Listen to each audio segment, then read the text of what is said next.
Сыктывкарская полиция задержала молодого человека по подозрению в необычной краже в одном из магазинов детских товаров. 24 августа камеры наблюдения зафиксировали двух покупателей, которые стали осматривать стеллажи с обувью. Один из них тщательно выбирал товар, а затем сложил 8 коробок не в специальную корзину, а в 2 больших пакета. При этом ничуть не стесняясь других посетителей и продавцов.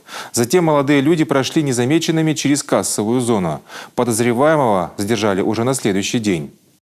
Задержали сотрудники ППС. При молодом человеке, который совершил хищение, находилось 2 пары обуви, которые были похищены из данного магазина. Как пояснил задержанный, похитить он решил обувь, чтобы в последующем ее продать, а вырученные деньги потратить на собственные нужды. Однако своему другу, с которым он прошел в магазин, он пояснил, что я посмотрю детскую обувь для сына своей сожительницы.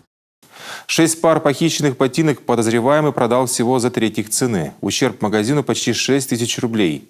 В отношении ранее судимого сыктывкарца возбудили уголовное дело по факту кражи.